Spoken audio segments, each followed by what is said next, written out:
This is Connections with Rich and Bobby, and I'm Rich Homeris. And I'm Bobby Hamlin. Now today, we're visiting with a person who shares her courageous story. It's one of a great odyssey that includes growing up in a home where she was sexually abused as a child, but that also includes great growth and healing in the hands of the Lord. Now, portions of her story are somewhat graphic in a sense, and you may feel are not appropriate for children or younger listeners. But it's an important message of what many households may be going through, no matter where they live, socially or economically. Growing up in Richmond, we had a great sense of diversity, and that I loved. Though I went to Sunday school, my mom grew up Catholic. My father was Protestant. I guess when she was married, she was excommunicated from her church. So they didn't want to give that, bit to us, but they did want to send us to Sunday school. But growing up, I enjoyed all the kids and all the different ethnicities. At the Yamaguchis, we took our shoes off. We had a Greek family across the street. My best friend was African American, which was not okay with my dad. And then my mom got her doctorate degree. She had been teaching at San Francisco State as a associate professor, and they promised her a tenure track position, full professorship, if she got her PhD. So off to Florida we went for her to get her PhD in child development. So we followed her, and that first year was great because we were away from my father. My father had some wonderful attributes, but he sexually abused myself, my brother, and my sister. Being the youngest by 5 and 8 years meant that I was like a domino effect. So I happened to come in and see that my brother was being abused by my dad at like 4 or 5. And next thing I know, I was receiving that same abuse. But when we went to Florida, we were all away from this monster, right? This abuse was secret. We weren't to tell my mom, and we didn't. And so that year away, we were able to kind of blossom, My brother stopped abusing me. It was from your brother as well? Yes, because my father abused him. Yeah. My brother became, was a great guy. After that, after he stopped abusing me in Florida, I think he just made it in his mind that he would be a great brother to me. But of course, I still held the seeds of abuse. And once you've been abused by someone, it's really hard to forgive that and hold them differently, especially when you're keeping it secret to even yourself. So as a child, you knew that wasn't right, that it wasn't something that was normal. I just knew it was painful and it hurt. I love my brother. It was such a anguish to love someone and to kind of be betrayed by them. Mm-hmm. Now, were there any warning signs, both from your father and also from your brother, that abuse was imminent? Yes. Well, it seemed to happen. My father would go in early to work and come home before I was in kindergarten. He would relieve our babysitter, and he would abuse me, take his nap, and go back to work and come back just at dinner time. At school, when we moved to Moraga after my mom got her doctorate, we came back to Richmond for a year, sold the house, moved to Moraga, and he would come home during the day. And don't know if there was any kind of warning signs. I didn't know. I think it happened more regularly when my sister was in college. Well, you just wonder, for parents, is there anything that you can watch out for? Yeah. Or even as a young person? That's a really good question. Watch out for. There were lots of warning signs on my body, for example. My father, in order to, he'd abuse me and then I'd take a nap. And so when I woke up from my nap, I was greeted by my wonderful babysitter. My mom knew her, had set it up. She was just studying child development. And it was lovely. So as a young adult, when my memories were coming up, and even before I was aware of my memories, because you just push this down, I would like be so depressed, but I would take a nap and I'd feel better. Well, we now know sleep is really good, but then I was implementing this feeling of like, oh, I woke up, abuse is behind me, life is better again. Almost like denial. Yeah, like it's like stuffing it a little bit. Yes. Like food, I would stuff my feelings with food as well.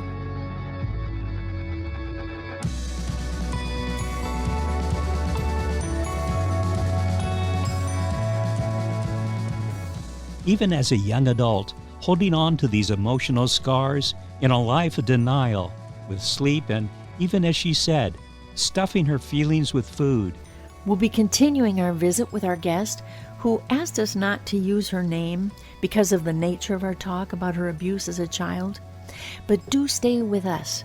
This intelligent and thoughtful woman has so much more to say, and also shares things that may help as warning signs for others. You're watching our podcast Connections with Rich and Bobby, and we'd love to have you subscribe to our YouTube channel, leave your comments, and liking our program below. So now let's return to our visit with our guest as she shares about finally revealing to her mom about her abuse and what her mother had to say.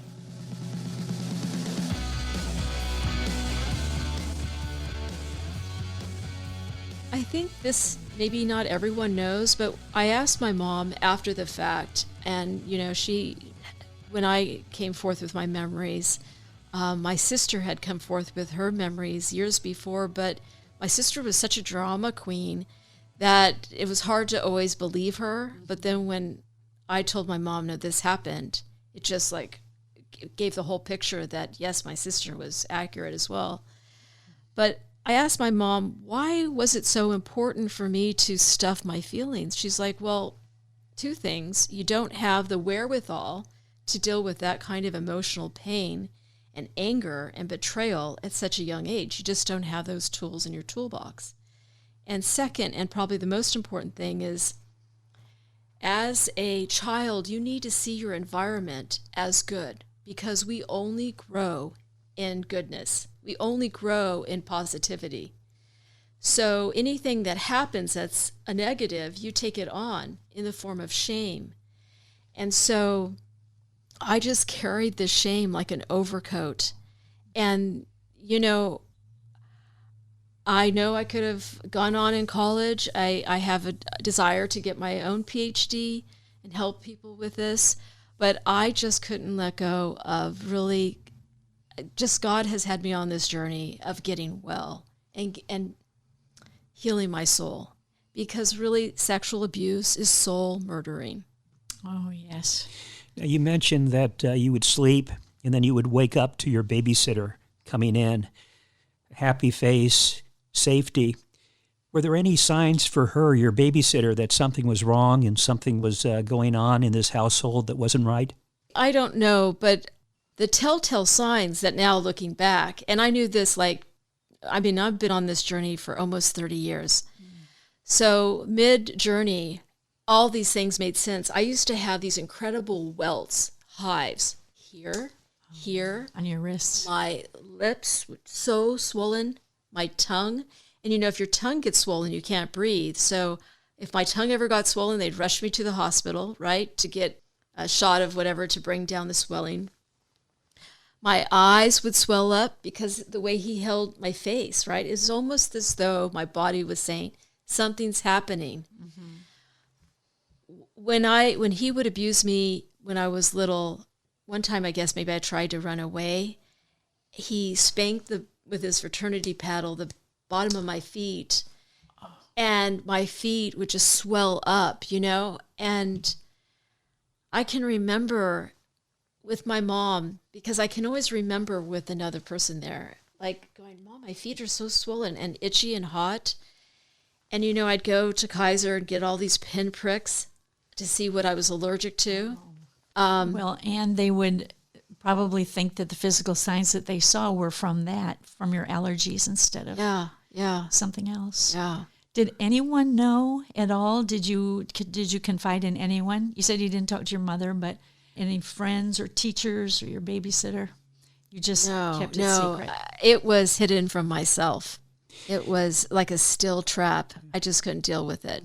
What about your father? Did there seem to be a sense of remorse after he committed these gross acts and then, take off? Did you see any sense of guilt or remorse from him? Yeah, given what my father went through, I mean, abuse is abuse. But given the level of abuse that he dealt with, I guess you could say this was lighter. I mean, sexual abuse and violating me was awful. I mean, I say that soul murdering, it is. But he didn't do it in a way that meant I would never have sex or enjoy sex. So I was trying to tell a therapist about this, and she said this, and it sounded crazy at the time. But I've come to believe that maybe in his psyche, this made sense. There's no doubt that he loved us in so many demonstrative other ways. And he would also tell us.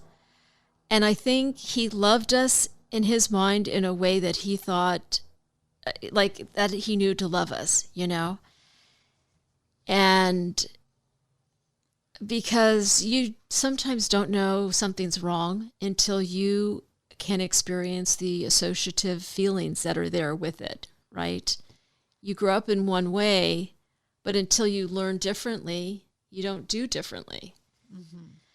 You kind of indicated, but just to be clear, had he been abused himself? Is that where this came from? Yes. Oh my gosh. Yes. I remember meeting my grandfather once. My grandfather was a mayor and a well-to-do family. My grandmother came from a really well-to-do family. I just can't imagine such an intelligent family. I mean, my father's brother was a professor of physics at Annapolis, I mean, we have some very smart people in our families, and it's like, I can't believe that this kind of abuse happened, but it did. So abuse begets abuse until you have that courage to heal.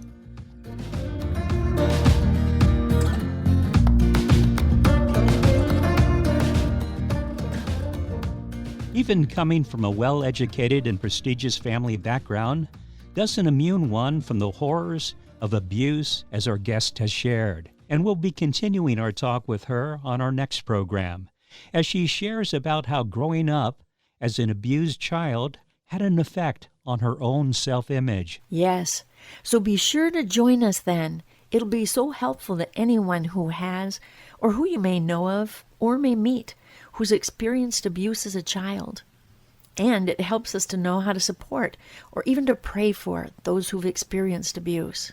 You're watching our podcast Connections with Rich and Bobby, and we'd love to have you subscribe to our YouTube channel, leave your comments, and liking our program below. Also, if you've missed a program, or would like to hear this current one again, or to invite others to listen, just go to our website at connectionswithrichandbobby.com.